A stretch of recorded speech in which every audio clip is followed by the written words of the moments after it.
The 6:42 bus on Route 14 picked up its regulars in roughly the same order every morning, and after a few months of driving the route, Tobias Reyes had learned all of them the way bus drivers learn the people whose lives intersect with theirs in 15-minute increments 5 days a week. Not their full stories, but the outline of them, the specific shape each person made against the backdrop of an ordinary commute. There was Felix from the bakery,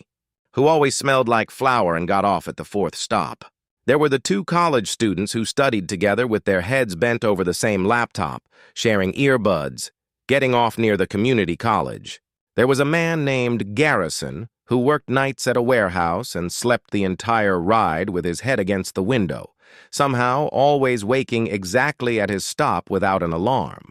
And there was the old woman who sat in the third row on the right side every single morning,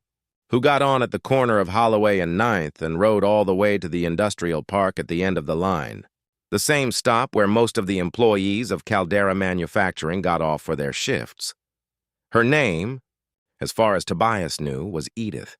He knew this because she had told him once. In her second week riding his route, a brief introduction offered without elaboration, the way people sometimes give you exactly the information you need and nothing more. She was perhaps 75, small and neat, always dressed in plain practical clothes that looked like they had been chosen for durability rather than appearance. Sensible shoes that had clearly been resoled more than once. A worn canvas tote bag she carried that seemed to hold roughly the same things every day, judging by its consistent shape and weight as she settled it onto her lap each morning. She paid her fare in exact change, counted out carefully from a small coin purse, and took the same seat every morning unless someone else had gotten there first, in which case she sat one row back without any visible irritation. Tobias had been driving Route 14 for 2 years by the time he started really noticing Edith,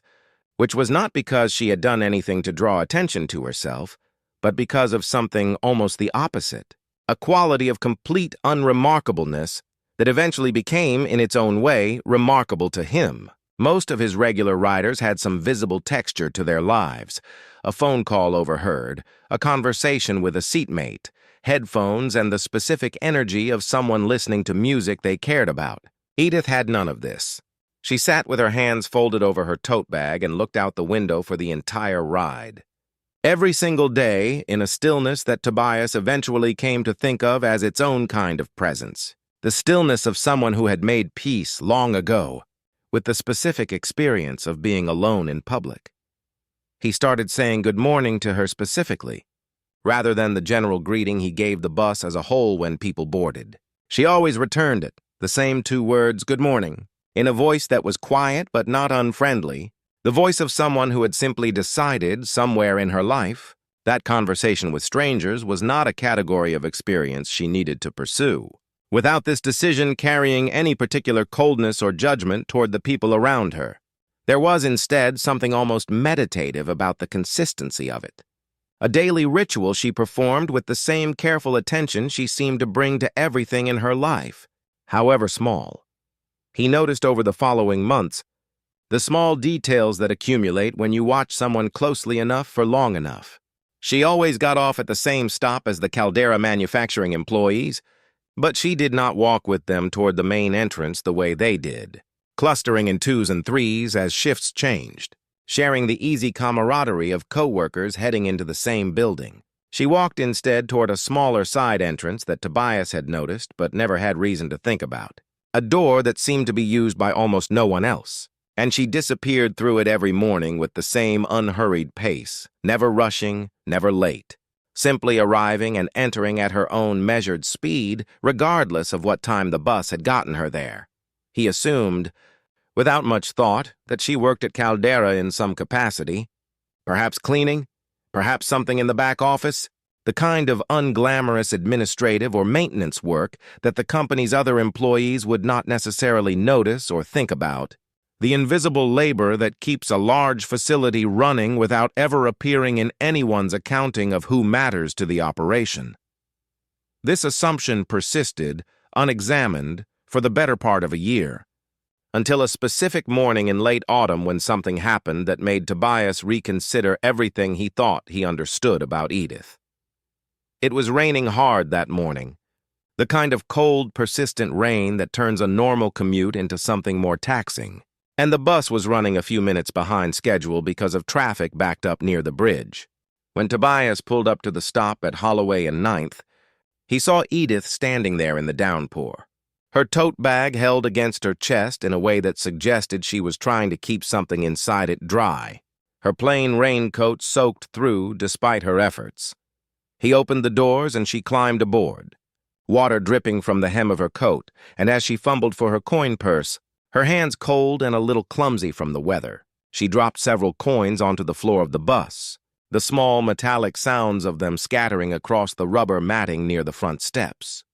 Tobias, without thinking much about it, set the parking brake and got down on one knee to help her gather them.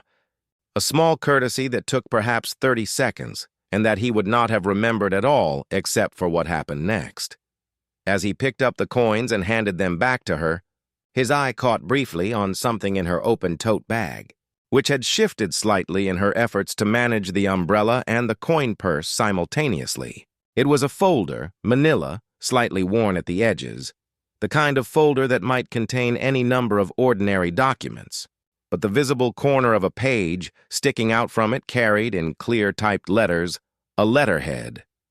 Caldera Manufacturing, Office of the Chief Executive. Tobias did not say anything in the moment. He finished helping her with the coins, returned to his seat and pulled the bus back into traffic. But the detail sat with him for the rest of the day, the specific incongruity of it. An elderly woman who walked to an unmarked side entrance every morning, carrying paperwork from the executive office of a manufacturing company that employed, as far as Tobias understood from general knowledge of the area, several hundred people. He did not ask her about it directly. This was not, he felt, his place, and he had no particular reason to think Edith would welcome the question, even if he had felt entitled to ask it,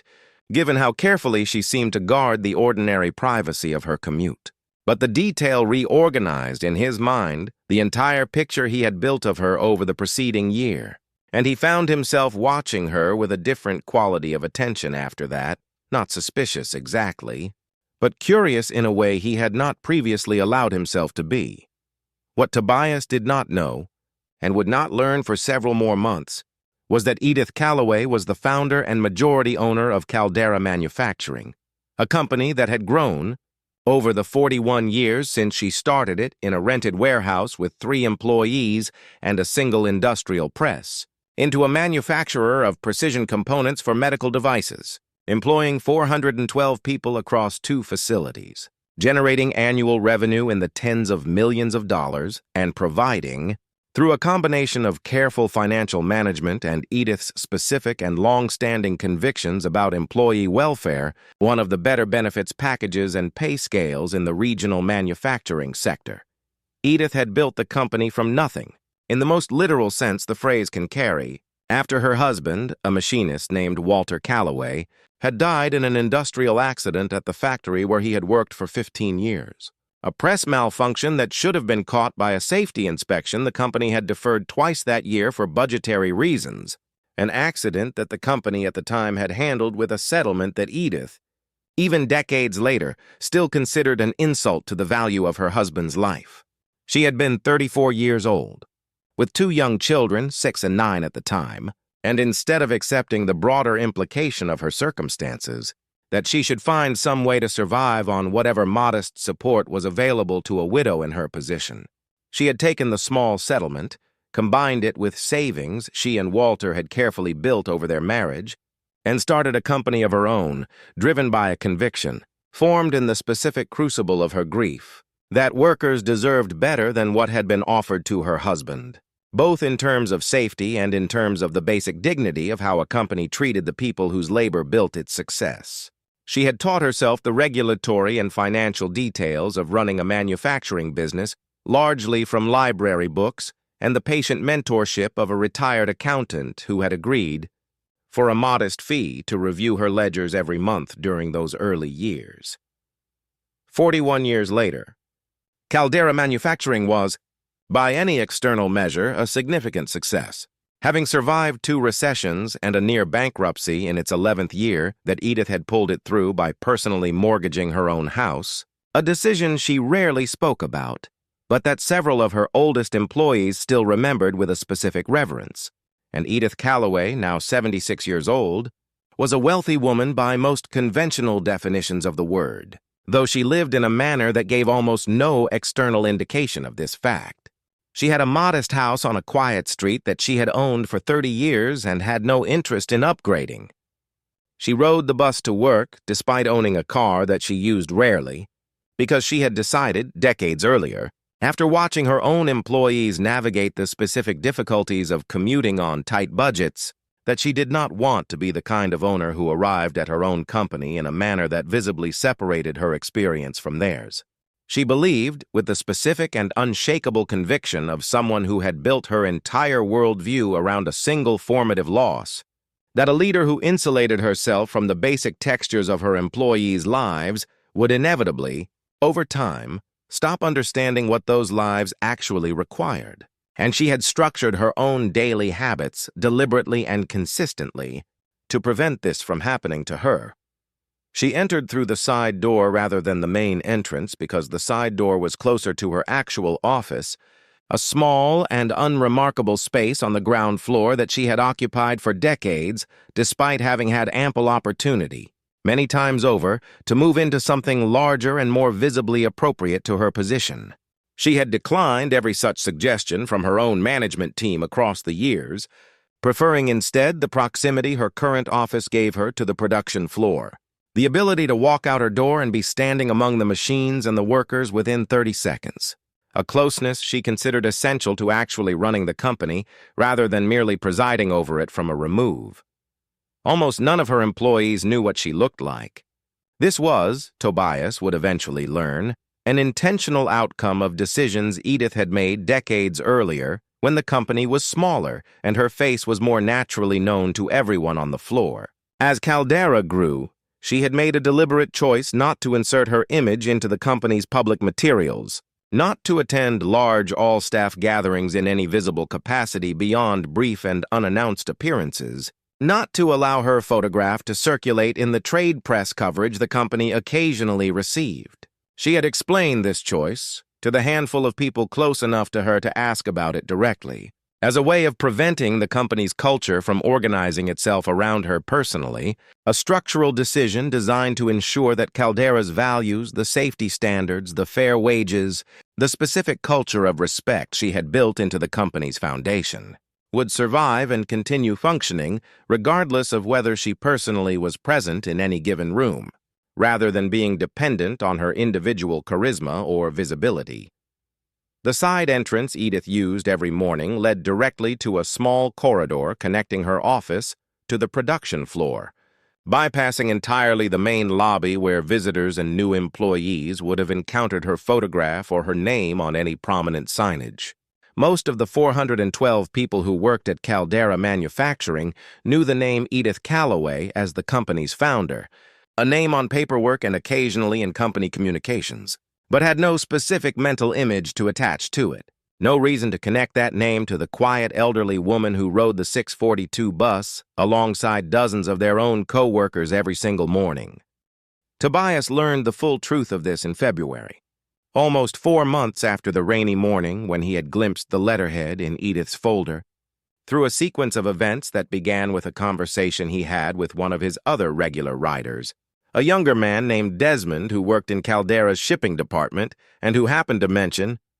in an offhand way during a conversation about something else entirely, that the company's founder still personally reviewed every safety incident report, no matter how minor, a level of direct involvement that Desmond found notable enough to mention, even though he had clearly never connected it to the quiet old woman who sat 3 rows back on his daily commute.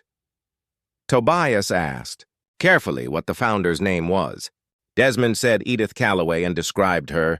in the second-hand way that company legend gets passed among employees who have never met the person being discussed, as a kind of mythological figure within Caldera's culture, someone whose personal history and specific convictions about worker safety had shaped, in ways that current employees mostly took for granted without examining closely. Almost everything about how the company actually operated day to day.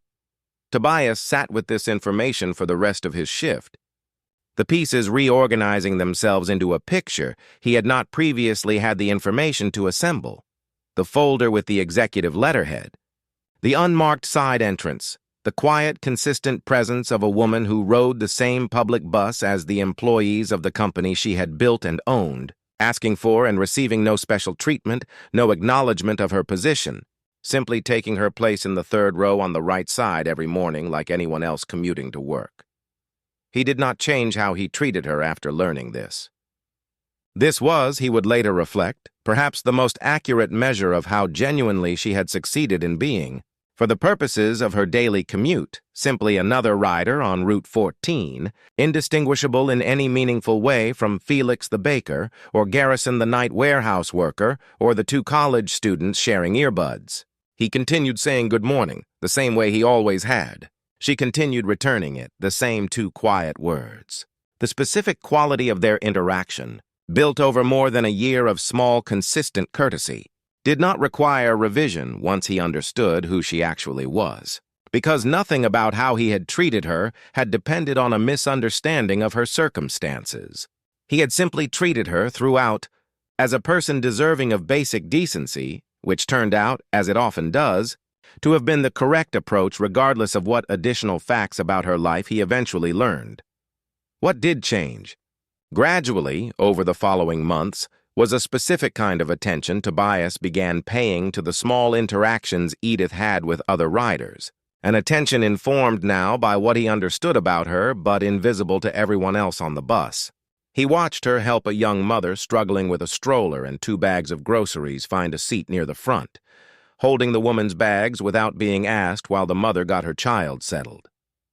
He watched her notice, on a particularly cold morning in January, that one of the regular riders, a teenager who took the bus to an early shift at a coffee shop near the industrial park, was wearing a jacket clearly inadequate for the weather and watched her, the following week, hand the teenager a new winter coat still in its packaging, framed simply as something she had bought the wrong size of and did not want to return. A small fiction that allowed the gift to be accepted without the weight of charity attached to it.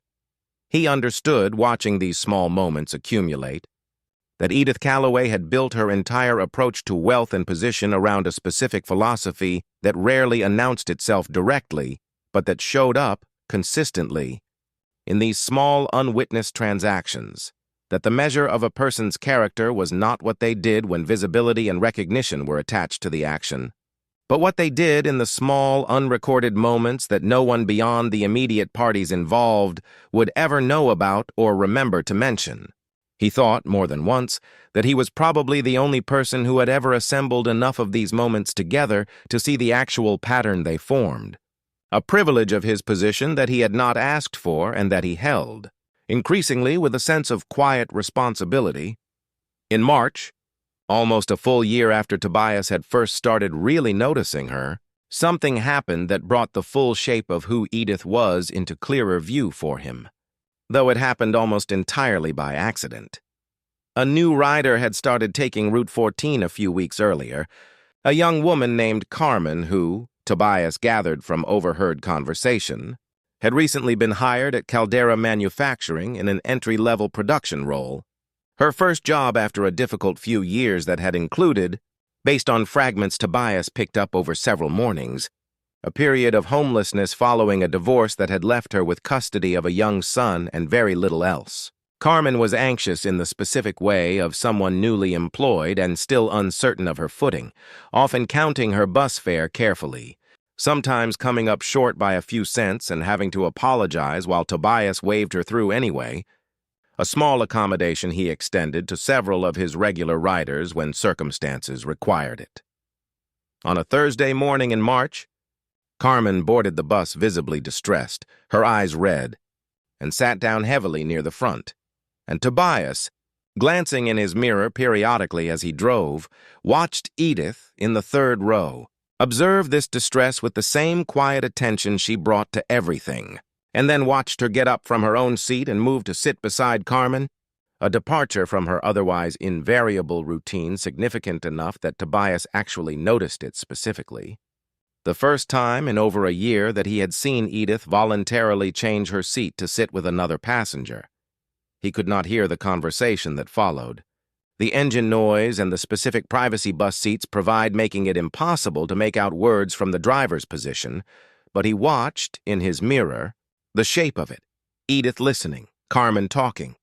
gesturing at some point with the particular emphasis of someone explaining a problem that felt enormous to her, Edith nodding, asking what looked like a clarifying question, listening further. By the time the bus reached the industrial park stop, Carmen's posture had changed visibly, something in her shoulders releasing slightly, and the two women got off together, walking toward the building, though Tobias noted, with the specific attention he now brought to Edith's movements, that they parted ways before reaching the entrances. Edith continuing on to her unmarked side door while Carmen went toward the main entrance with the other production employees. Tobias learned, eventually, weeks later, through another fragment of overheard conversation, this time from Carmen herself talking to a friend, what had actually happened that morning. Carmen's car, which she needed to get her son to his before-school program in time for her to make her shift,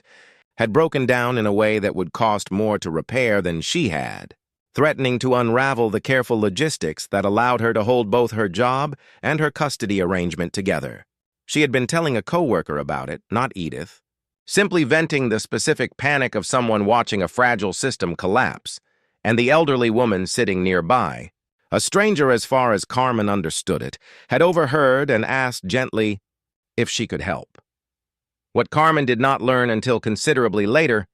and what Tobias pieced together only through his own accumulated observations over the following weeks, was that the elderly woman who had quietly arranged, through channels Carmen assumed were some kind of company employee assistance program, for her car to be repaired and for a temporary adjustment to her shift schedule that accommodated her son's before-school program, was the same woman who owned the entire company, sitting 3 rows back on the same bus Carmen rode every morning, asking for nothing in return beyond the simple satisfaction of having solved a problem she was uniquely positioned to solve without ever needing anyone to know she had solved it. Tobias never told Carmen what he knew, and he never mentioned what he had pieced together to any of his other regular riders either, understanding almost instinctively that this was not his story to tell. This felt, to him, like information that belonged to Edith to share or withhold as she chose. Not something he had any right to disclose, simply because he happened to have assembled the pieces from a glimpse of letterhead and a few overheard conversations. But he found himself, in the months that followed, watching Edith Calloway with a specific quality of respect that went beyond the ordinary courtesy he extended to all his regular riders, an understanding that the quiet old woman in the 3rd row, who paid her exact fare every morning and said nothing beyond a simple good morning, and rode an ordinary city bus to a side door of a company she had built from the wreckage of her husband's death, was living out, in the small, unwitnessed details of an ordinary commute, a philosophy about power and visibility and the actual location of meaningful character that most people, Tobias included before he had started paying close attention, would never have thought to look for in someone who looked from the outside, like simply another person riding the bus to work. Before you go, I want to leave you with something about Edith Calloway, the woman in the 3rd row, that I think matters beyond the specific facts of her story. She had every resource available to live a life of visible comfort and recognition, and she chose, deliberately and for reasons rooted in her own deepest convictions, to remain unrecognized, riding public transportation alongside the very employees whose dignity she had spent 4 decades trying to protect, helping a stranger on a bus not because anyone was watching, but because the problem was in front of her and she was able to solve it. We live in a culture that often measures character by visibility, by what gets recognized and rewarded and publicly celebrated. Edith Calloway built an entire life and an entire company around the opposite premise, that the truest measure of who you are is what you do in the moments no one will ever trace back to you. Tell me in the comments, have you ever encountered someone like Edith? Someone whose actual significance was hidden behind an ordinary appearance? I want to hear about it. And if this story moved you, share it today with someone who needs to be reminded that real character rarely announces itself. Subscribe and turn on the bell. The next story is coming. Thank you for watching all the way to the end. I will see you in the next one.